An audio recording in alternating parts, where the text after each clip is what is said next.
You can't suplex with Leon. That's a big problem.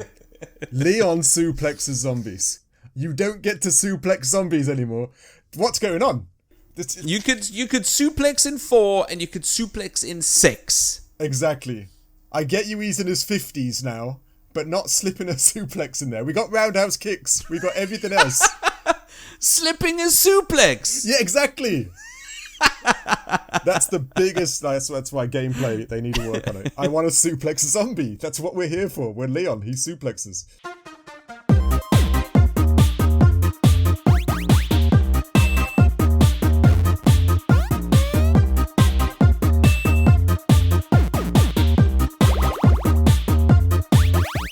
Hello and welcome back to a brand new episode of everyone's favorite podcast, the Critical Arcade Podcast. I'm your co-host, Nick. And I'm Dave. Hello, Dave. Hello, Nick. Sorry, I don't know why there's dramatic pause there. Are you well? I'm well, thank you. I've been wanting to ask you this week, Dave. Yes. What is the scariest game you've ever played? Oh damn! You just want to induce flashbacks and just like sweats from me. Scariest game I've ever played is actually Dead Space. Just the whole isolation, weird, mutated things. That's it. What, the original or the remake or any of the sequels? I guess in theory all of them, but I think it was the OG, the original OG one. The original, and the remake's pretty decent, good as well. But that one had me. Just the loneliness of space, the weird things stabbing you every moment you go. That one really got me. Yeah. And it's nothing like campy scary about Dead Space games. They're just scary. Like there's not like the cheese there is in like zombie games and such. So yeah, Dead Space definitely the most scary. You? The original Fear. Remember that? Oh yeah, the original Fear. That is actually a scary game. More the psychological aspect and weird little girl. It got to me. I think I was just the right age to be terrified. Oh yes, and that is a thing. Being that right age, you're right, is kind of that sweet spot where you kind of believe what you're playing could be a thing, right? And so it kind of adds that layer of scariness. Yeah, no, I got you. Why do you ask about scary games, Nick? Because there are a ton of kids who was exactly that age who are currently playing this week's game. Yes, this week's game, which are pretty much, like, as the last time I checked, over 300,000 players, or peak players on Steam and all those things, all at once when they're so there was a lot of people playing this game. Can anybody guess what it is? What is this game? I can, teacher. It's, Here's. Is it Resident Evil Requiem? Yes, of course it is. Only like the most anticipated game this year so far, right? Like I can't think of anything else that was. Granted, I get GTA, but nobody. Of course, GTA 6. Yeah, could come out whenever, by all accounts. But this was a big one. This was a big.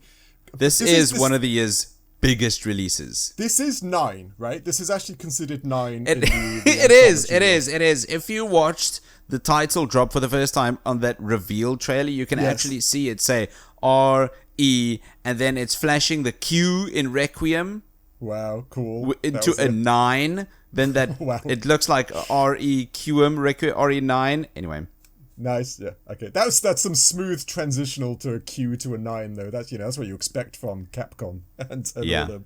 But yeah, but there are over 9 games in the Resident Evil franchise. It's like 20 or something if you go to arcade. I think it's over 30. But before we get even deeper into the woods, we just want to give a nice thank you to Capcom and Sony. So yes, thank you, Capcom. Thank you, Sony. We appreciate the review code and for letting you scare the pants off of us. Well, off of one of us, you weirdly enjoy it. I'm like, I don't know what's and 300,000 other people seem to. So maybe I'm that's the right. And that's only on Steam. Yeah, which, I know. Granted, the that is got to be crazy. Yeah, I think that is one of the biggest marketplaces for video games globally. The other obviously being the eShop, the Xbox shop, and the PlayStation Store. Yeah, and this game's coming out on a Switch, which if anyone buys this for the Switch, just don't. Like, there's no way this game comes across well on the handheld. No? Could you? Yeah, I actually saw some reviews. Have you seen gameplay and reviews, right? Yeah, Is it's it actually good? quite It can't decent. be. Really? Yes. But you can't. Can you get immersed in a Switch scary game? You I can't. don't know. I don't think you can. Tiny screen, little noise coming out of it. Yeah, It I doesn't get work what for you me. mean, but that doesn't take yeah. away from the performance. No, that's very true. That's very true. It's just, again, I guess it's the Switch that just gets me. So this, like you said, this is the biggest debut they've ever had of a Resident Evil game, by all accounts, which is not too surprising with the amount of gamers that are out there now, by all accounts. No. This is much deserved, though. It is. And this game, I don't know if you got one, but Resident Evil sent me a Porsche because this was released with a Porsche. This is the first, Resident Evil to actually have a Porsche released alongside it. Did you see that? Really? An entire, I don't know, I'm not very good with cars, but they made a whole new Porsche model for Resident Evil games. The one that Leon himself drives. No way, and it comes with a copy? Yes, it does. Did you not get yours? No way. Mine Wait, arrived would you like a excuse couple me? days There's ago. someone outside. Yes. Yeah, could you imagine? Whoa, I just got the Porsche, Dave. Look, Could the you just Porsche is imagine? outside. And is that Leon? Oh, Leon's giving me a high five.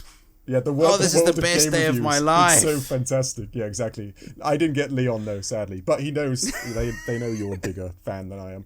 Yeah, so okay, I thought that was really cool. You could buy a Porsche. Of course, you couldn't afford a Porsche. I don't know, $500,000 or something. It comes with a hat because everybody needs a cap with their Porsche. So, but it was the first time they released a car. It was a very snazzy release to release with a top end car to go with your game, your Resident with Evil. your top end game. Yeah, exactly. It was very swag type of move. But yeah, should we?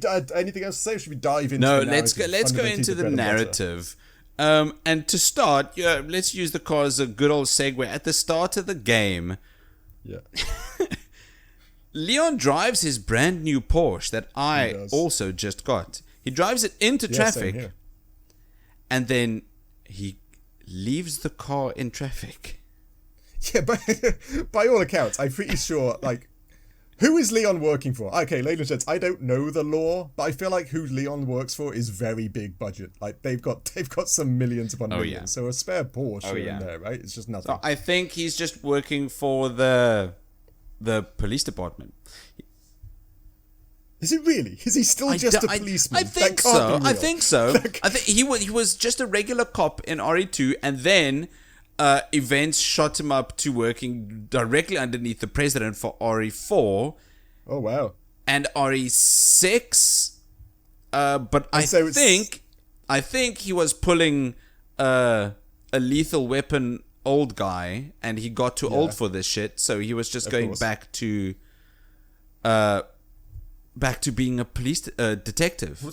So that's tax-paying money. That's taxpayers' money buying that Porsche and all his weapons and all his cool gear and stuff. Of course, it is. Good to know. Okay, so by all accounts, if we haven't fully said it yet, you follow two people. What's the setup? You follow two people in Resident Evil 9. You follow Grace Ashcroft, a FBI analyst, who is... Okay, the beginning of this game, I'm sorry, the FBI are such dicks. The first 5 minutes when you meet Grace, it's like the FBI director comes over and says, Grace, can I have a meeting, please? We got to talk. And then it's like, okay, Grace, you, an FBI analyst, needs to go to the hotel your mother was murdered in on your own at night to go do some FBI analyzing. Yeah. I think, what? Send someone with and you her. need to do this because we are the FBI. Yeah, it's such a funny start. Not going to go with anyone. We're not going to send you with anybody else. You just the analyst alone. And yeah, we know your mother was killed there and in the room that you're going to go in, but you're fine with that now, right? Because it was a while ago, and you're an FBI agent. We're all trained for everything. Maybe you should get over your little trauma. Yes. No, exactly. It's such and go do your job. But then, by all accounts, you have to go to the hotel and check up the crime scene in some degree of what happened, and this then evolves into you.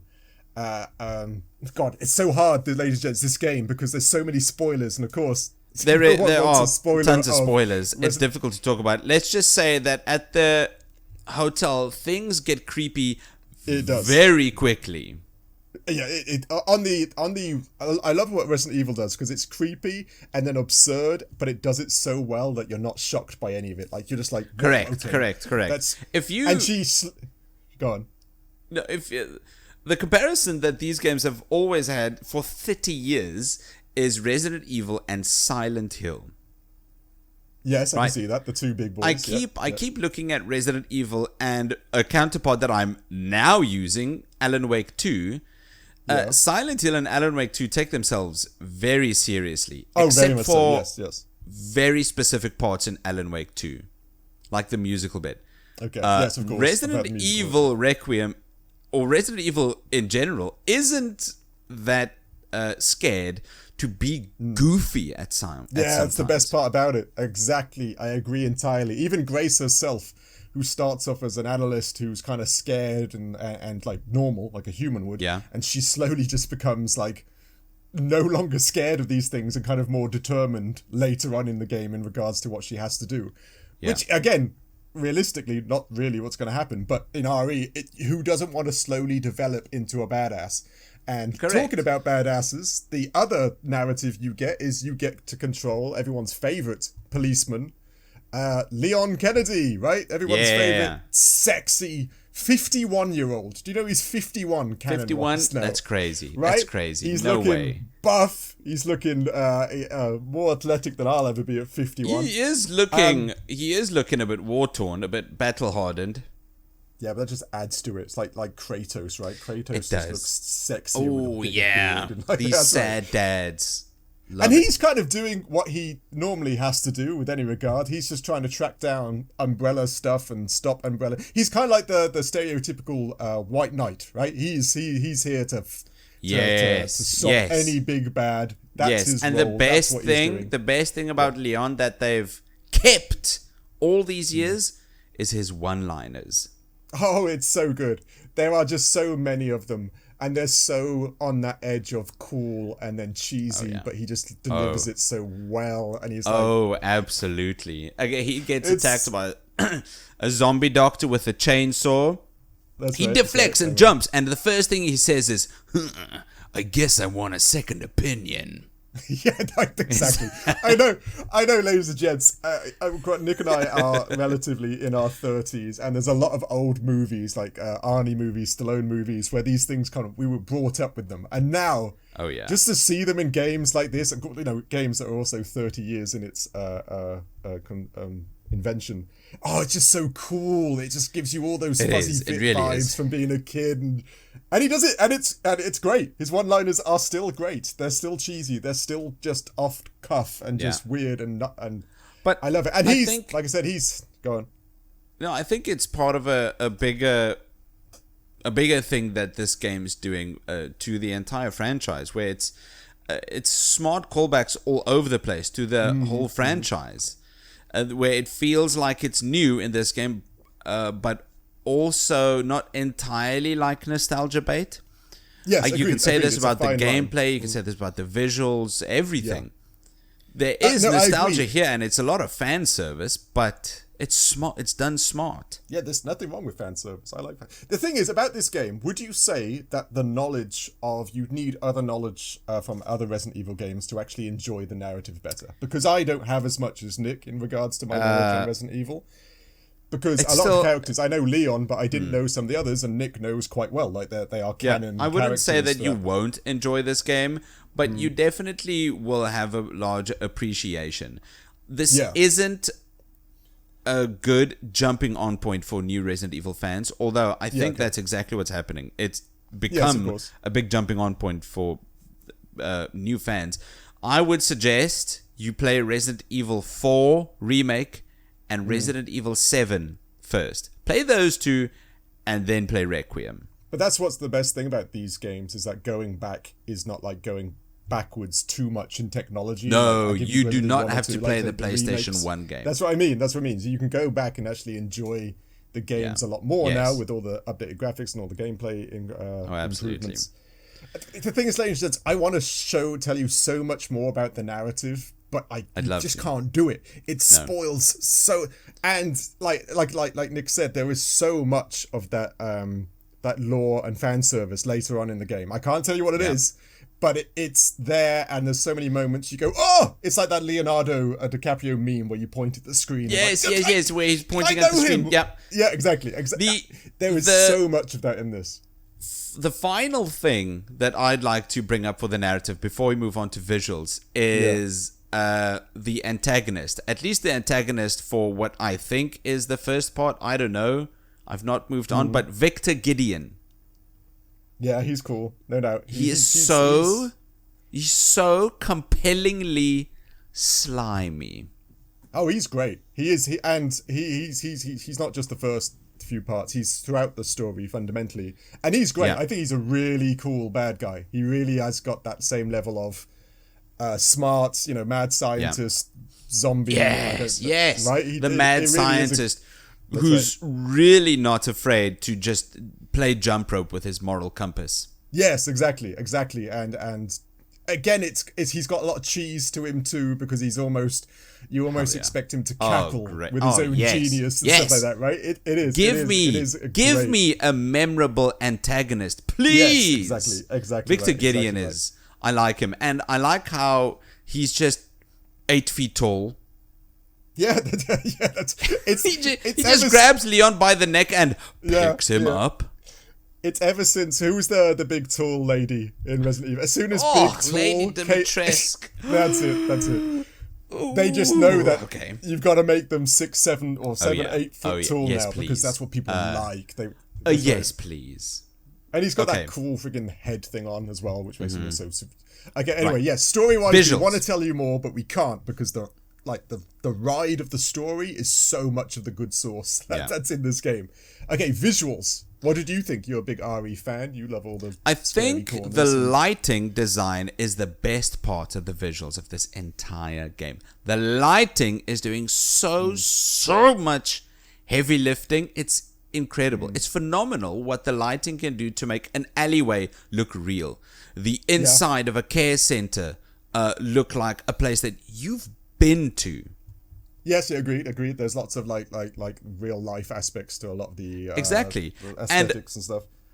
And by the lighting making a place look good, it's also how in something like the RE engine, the absence of light can make a hallway feel dark and oppressive and just downright terrifying. Oh, Grace's bits are horrible. Horrible, you say? Oh, horrible. Because Grace starts off as not immature, like inexperienced in regards to these things. So there's a naive, scaredy cat.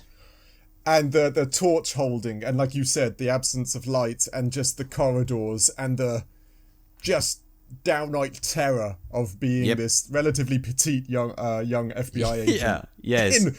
And she gets chucked in the thick of it pretty quickly as well. This isn't just like the odd zombie here and there. It is thick with bad guys and goo and weird puzzles and the like that you get to see and enjoy. Again, there's another thing. Sorry, go on. No, that first part that they also released gameplay of, where you kind of need to solve the nurse's quarters puzzle with the fuse. Yes, that's right.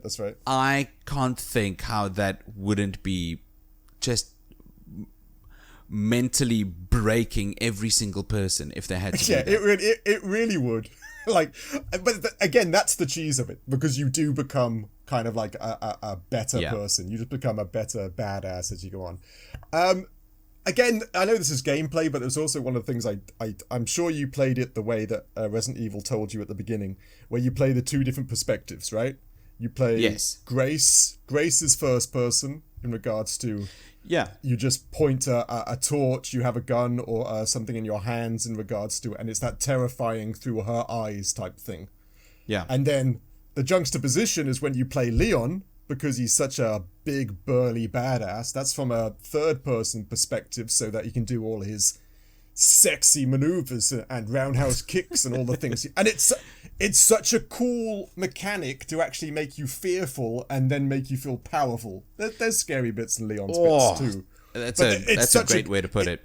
It's such a good, just foil to one another, because you're genuinely petrified and then you're scared, but they should be scared of me because I'm Leon Kennedy. Yes, and I've yes. done this before, and only right? It's after so cool. you've been scared and trekked through a place, that's when you can cut loose as Leon. This is gameplay, you're right, but it is, I do like the part where the one is first person, the one is third person, but you can also change. You could change That's these true. views, these perspectives, anytime you want.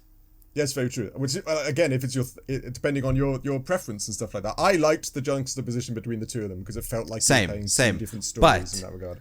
Later in the first stage with Grace, near the end where you need to carry a child across zombie-infested hallways, I switched that to third person. Yeah, that was better. Agreed. I switched it to third person so you can see Grace carrying this child across these zombified just corridors.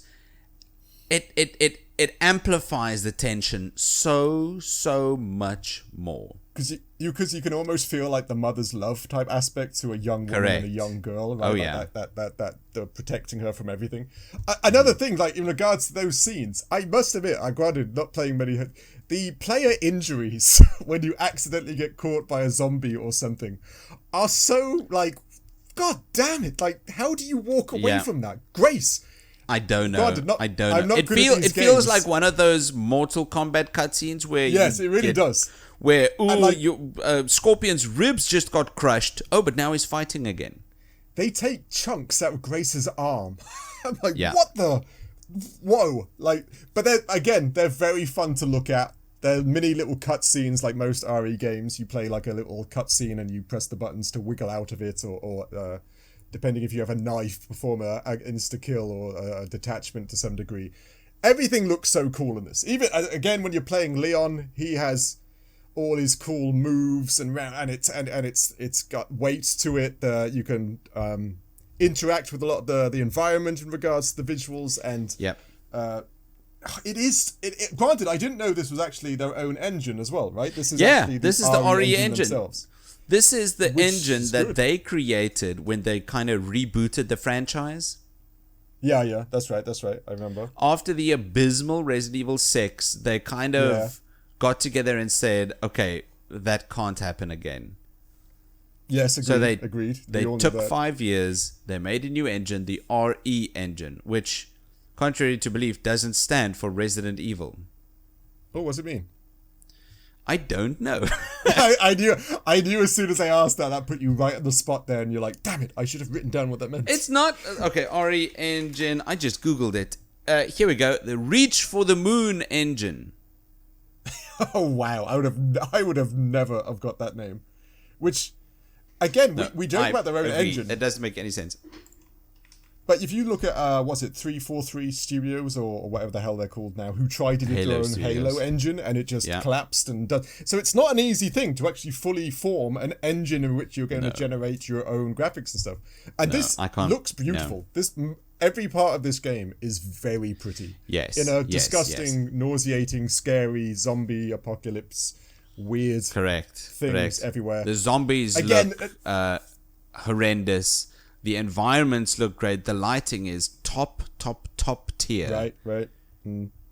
No, it really is. And even, again, there's so many things in visuals I want to say that would give it away, though, with so much of the narrative, because there's so many great set pieces. Some of the cutscenes are just awesome when you watch them, and you just go, it's almost movie-esque. You could do a whole animated thing about this. And without too many spoilers, there's bad guy wise, or baddie, gruesome thing wise. There's lots of old school ones and some new ones. So there's a lot of fan service in regards to some of the things you have to kill too.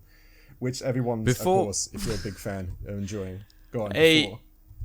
Before we go into... We get dangerously close to spoiler territory. Yeah, sorry. Let's go on to the best part of this game. Audio. The best part. I cannot believe the audio design as well as the voice acting for this game. Yeah, I was blown away from the voice acting. Granted, you're the audio design guy, but the voice acting was insane. But continue, sorry. I think this is probably the best voice acting. I know this is gonna sound like like I'm exaggerating, but I think this might be the best voice acting I've ever heard in a video game. Do you know that I agree. Do you know that Grace's voice actor isn't actually that prolific as a voice actor? She's done some cartoons and stuff like that, but she nailed this. Oh, right, yeah, she absolutely 100%. That it feels real. It feels real. No, there's one specific scene. There's one specific scene earlier in the game. You know exactly what I'm talking about. If you've played or watched this game, you know exactly what I'm talking about. Where the voice acting is just almost uncomfortable. Oh yes, agreed entirely. It's her voice acting in that first few bits is terrifying. It's absolutely emotionally terrifying because her voice cracks. She's obviously freaked out and scared and it comes across in every little noise she makes or in regards to anything story. It is crazy how good she did in regards to the voice acting in this. And of course, Leon's is the same voice actor from past games, right? To some degree, right? Hell yeah! Don't change if I love it. I love it when they. What's the don't fix it if it ain't broke.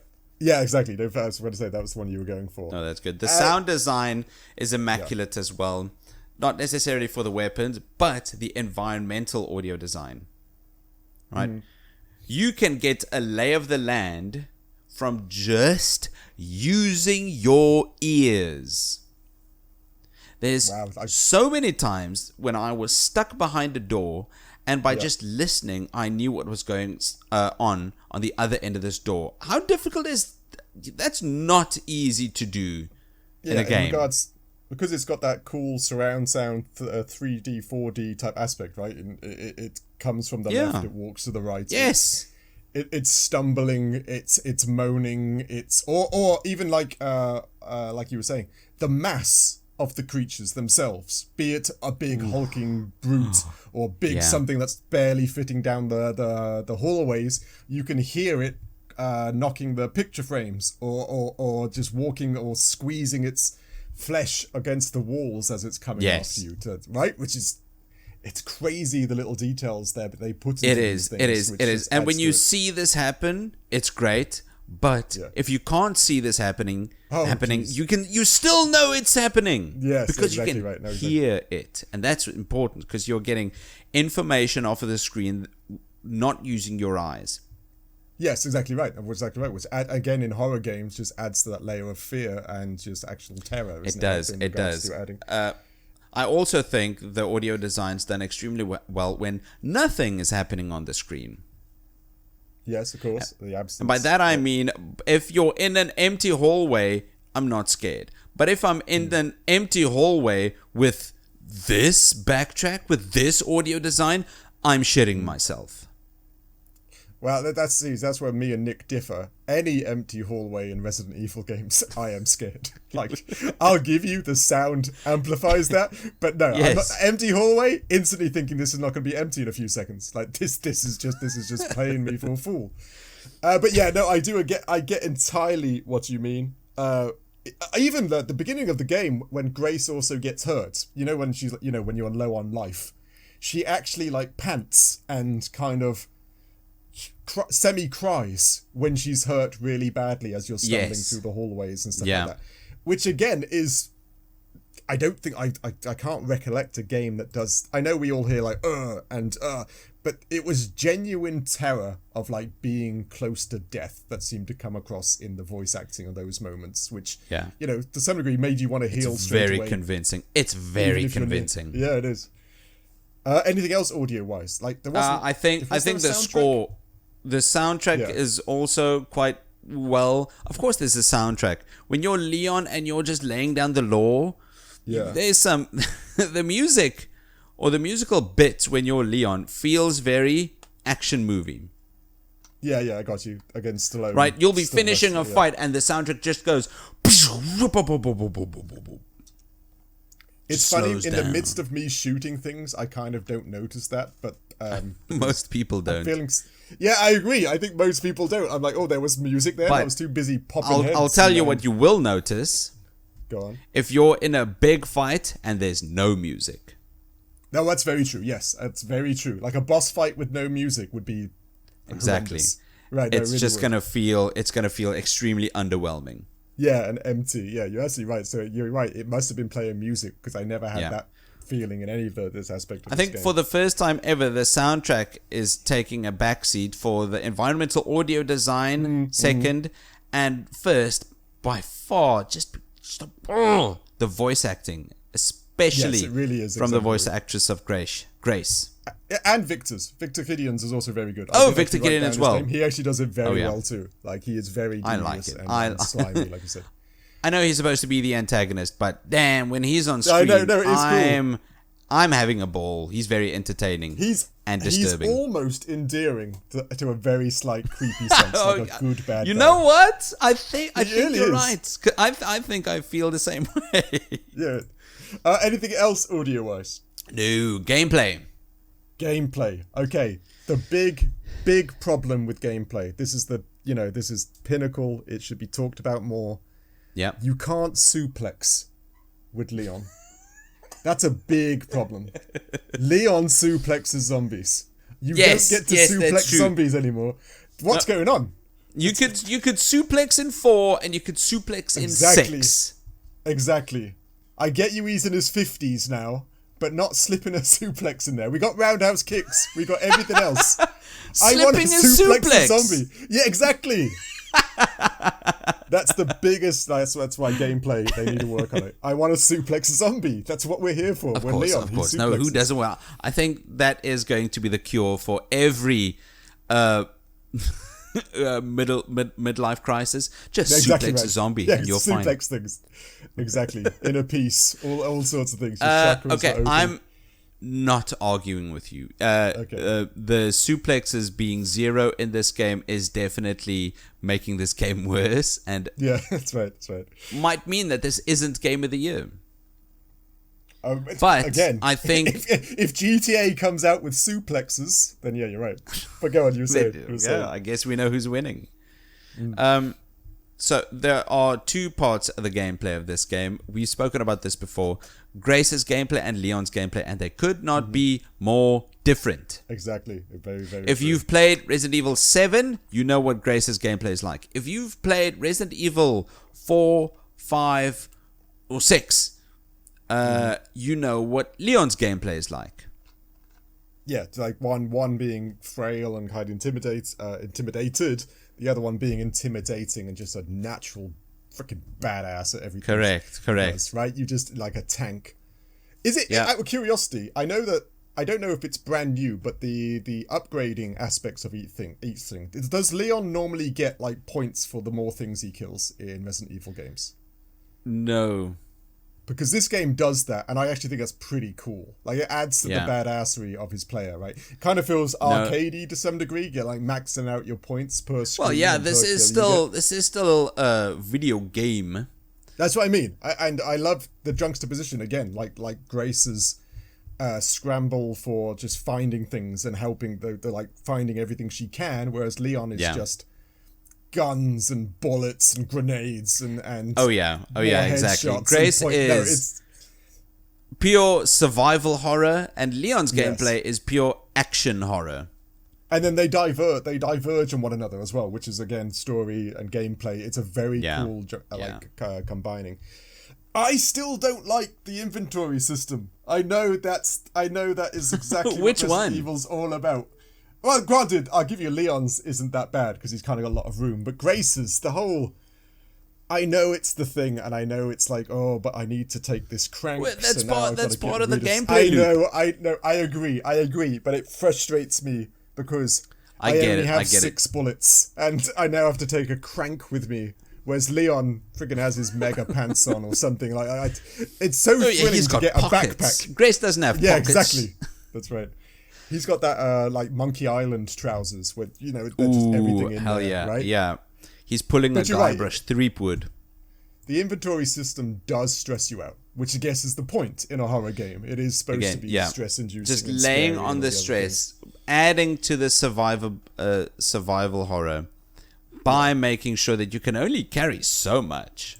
Right? Which is real. Part of the game. Would be kind of a real thing to some degree in the real life, yep. And of course, gameplay has everything else you like about them. Stealth kills, counters, just the feeling of shooting anything with the Requiem gun, the big Desert Eagle.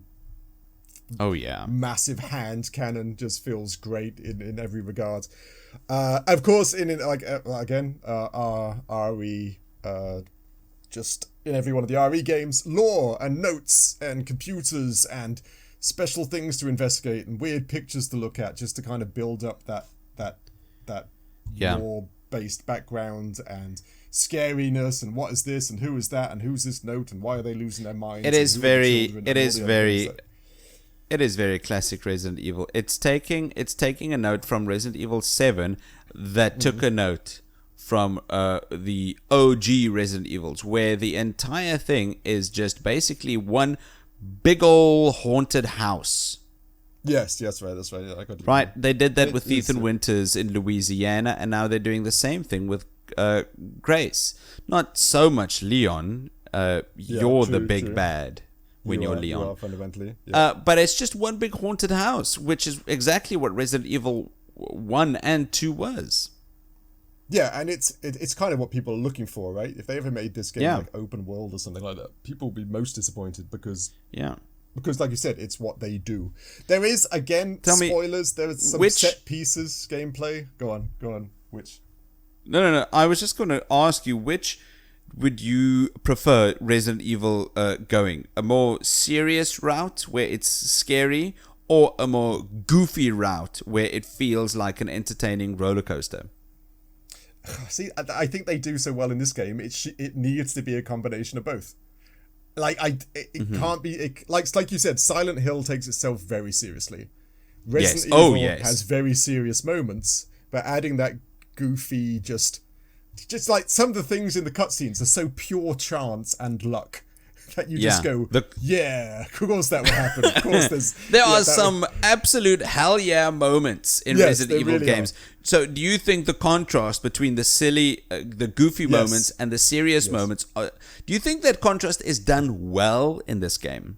Yeah, oh, definitely. Like later on, now, I like I said, I know I've gone through the whole thing. Later on, it just gets better and better, and just some of it is like weirdly absurd, but it just makes you go, hell yeah, this is a Resident Evil game. Of course it's weirdly absurd. Yeah. And just like Leon is himself. And then 20 minutes later, you're scared in a hallway as Grace with a single bullet remaining. Oh, yes. Or you get a creepy-ass cutscene, which just makes you go, holy crap. I forgot about this is actually all about the test subjects and stuff like that. Yeah. It does ground you again. It does. And they do that very well, gameplay-wise and story-wise. And of course, I don't know who the bobblehead collecting. How long has that been in RE games? You know, the little bobblehead collecting? They're these things. I mean, in the old games, the action Resident Evil games, you would shoot medals. They'd hide medals all over the game, and then you'd have to shoot medals to get points and trophies and the like. Yes. I think it's just evolved into bobbleheads. Yeah, because a few games, the newer ones all have kind of like bobbleheads in regards. I'm guessing it's achievement hunting more than anything else, because you can't actually get. And in other games, you shoot diamonds off the rock cliffs and jewels and stuff like that hidden elsewhere in regards you got to shoot so you can upgrade your weapons later and stuff like that, right? So if you're into that thing, there is lots of the little collecting aspects, the 100% completion achievement. I think this game it's got a very good mixture of looking, finding things, exploring, right? The exploration, puzzle solving, and then combat too. But I think the exploration, especially if you're scared, there is a very good balance. There is a good balance. It is a very nicely done balance in the whole game. Anything else gameplay wise? Because again, there's so much gameplay I want to share, but it would so much of the bits. So I can't. No, you should just play this game. I said earlier, if you care about the lore, or if you feel like Resident Evil is something you can jump into, I wouldn't jump in here. Play RE4 and then RE7 and then this. But if you don't want to do that, just play this. Yeah, that's true. It's a good time all round. You're not going to be disappointed. You're not going to walk away from this game and be disappointed. You won't be disappointed. You'll just have a larger appreciation if you play this. Yes, exactly. Anything else gameplay? Or do you want to jump to performance? Performance, what do you think? We played on the PlayStation 5, by all accounts, ladies and gents. Yes, both Dave and I, we got PS5 codes from Capcom and we played it on that. Not even the PS5 Pro.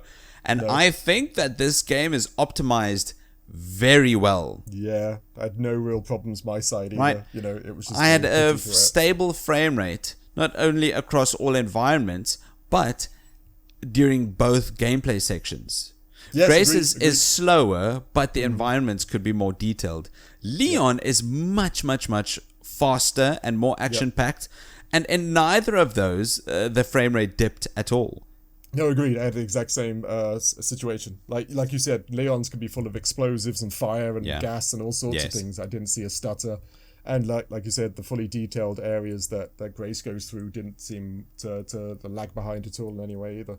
I did read that some PCs are having a bit of issue, but that's kind of normal in a PC game release because there's so many different I think it is. If you're playing on PC, I wouldn't be surprised if any game gives people issues. That's what I mean. I've already seen Nvidia have already put out a performance update to their drives and all sorts of. So that's when it comes to PC, you kind of got to give them a week or so to kind of fix it because they're so different. I do just want to address one thing. There's a couple of images that Digital Foundry released where it looks like screenshots of Leon and Grace with ray tracing off.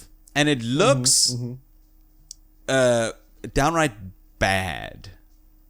Okay. But also, from playing this game and from looking at the character models, searching for these said screenshots, I wasn't able to find it. Ooh, even with ray tracing off, the character models of Grace and Leon still look really good. Yeah, again, some people just aren't pleased on the internet. Doesn't matter what you do. And this game, I think, is optimized for ray tracing. I think that's part of what the patch released on Nvidia too. By all accounts, again, PlayStation 5 version worked fine. The PC versions are going to have a bit of a problem. PlayStation Pro is going to run this game perfectly. Of course, yeah. I think the best experience to play this would be on a high-end PC where nothing breaks at all, or a PS5 Pro.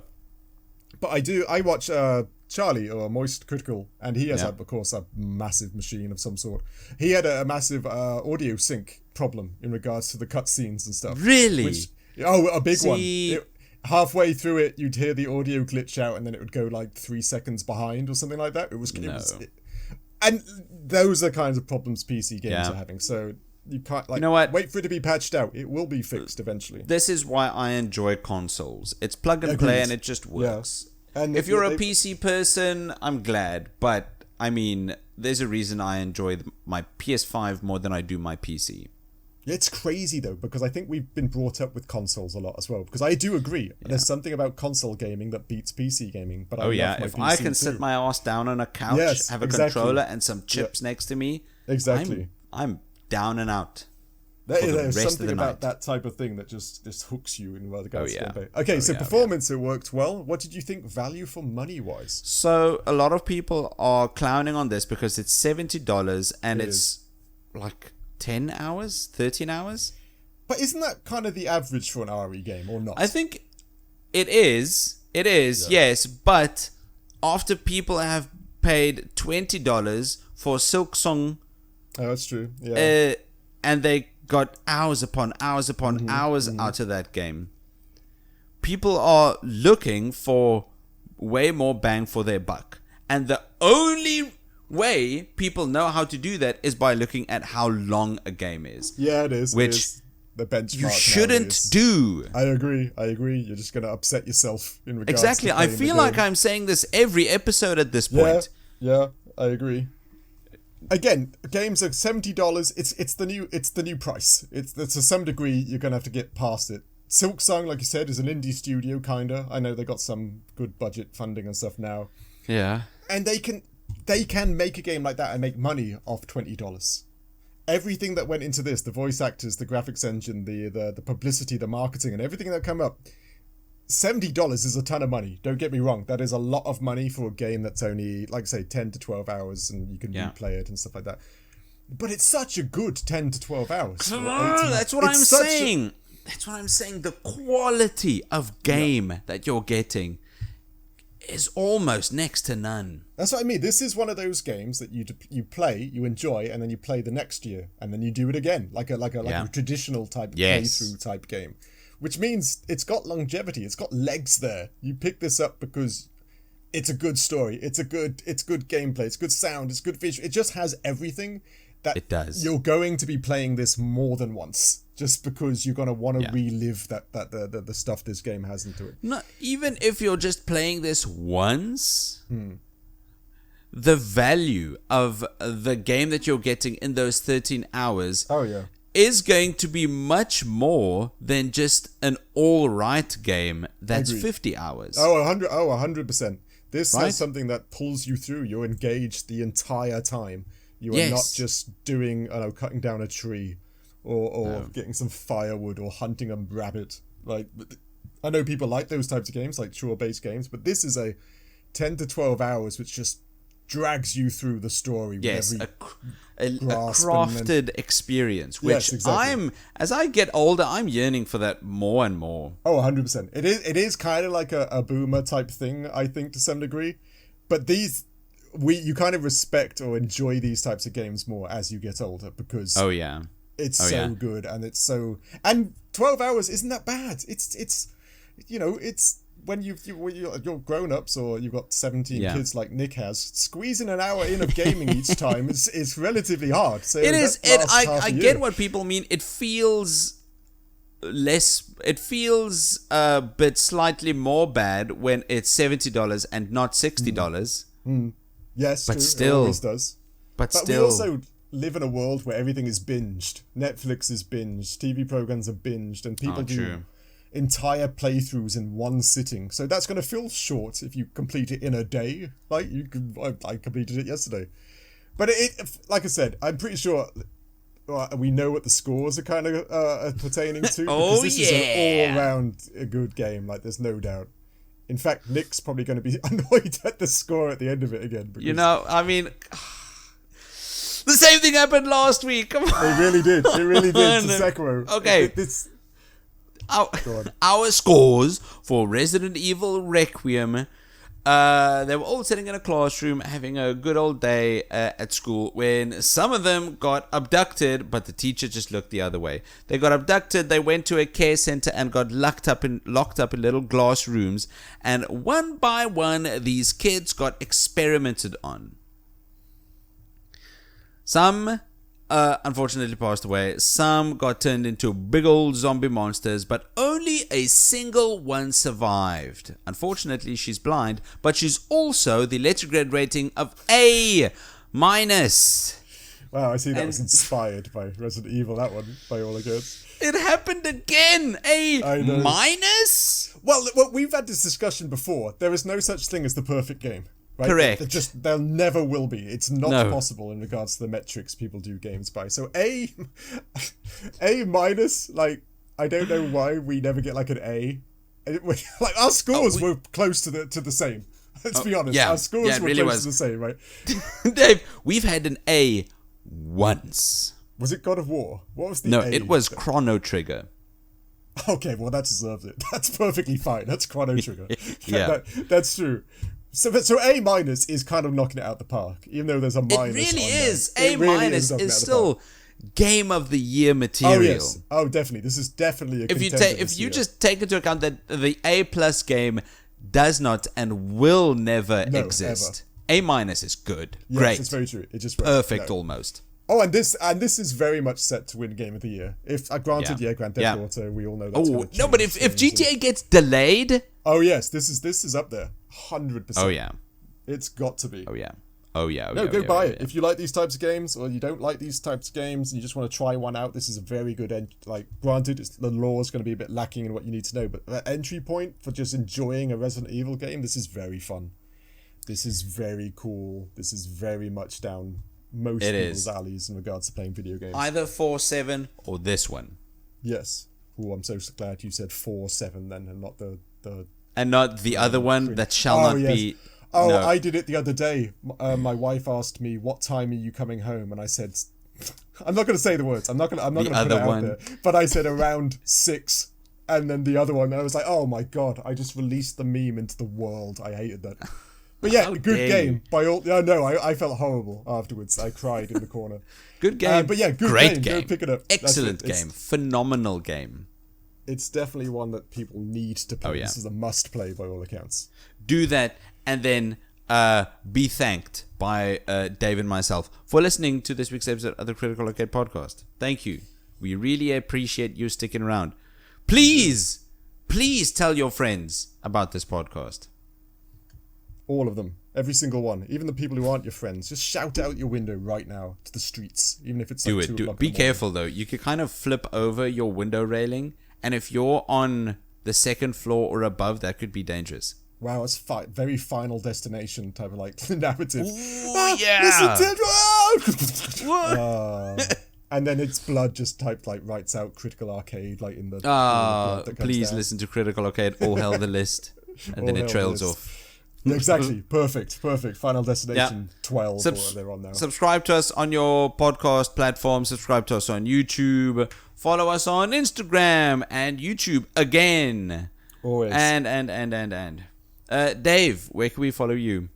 Well, I am out and about, but during the process of this game, I actually found I have was it Wesker? Wesker, Albert Wesker, yeah. Wesker. I'm actually fond friends. I'm Facebook buddies with him. We hung out for a bit, and he actually gave me a vial of the T-virus, right? The good old fashioned zombie apocalypse T-virus that everybody seems to be not liking. But there is no Leon Kennedy in the world we live. So if you come near me, I will shoot you with the T-virus. You will turn into some sort of black oozing monstrosity and walk around the streets and end the world fundamentally because there is no cure. And there's no Leon Kennedy to save you. So this is a far more bleak answer. Like, this is end of the world. So if you follow me, you find me, you are putting an end to civilization as we know it. Oof. Right? That was dark. Yeah, so that was. Don't follow Dave, please. I want to live. That's true. You got the whole world in your hands by doing like we want to live, people. Dave, what have we got lined up for next week? Well, next week we've got what the big hit and miss for the month. Big hit and miss that could be for this month. It's the game that everyone was talking about in regards to dodgy practices. And weird. They really were. But again, you probably already know what we're talking about. We're going to get our hands on Marathon, hopefully, which has got a banger voice artist lineup. Gameplay looks okay. People are in the midst of playtesting it, and what do you call it? Like a server test. Server slam. So we'll see. I'm open-minded. Same. I like the art style. That's something I do enjoy. But that's about it. I do like the art style. So let's have a look. Let's see if the game. Let's give them full credence and see if they actually come out as a banger or if it's just another. Oh, okay, yeah. We don't want to play this. We'll go to something else. Thank you. So yeah, check in next week. Yeah. To listen to our opinions. We'll see you then. Cheers. Cheers.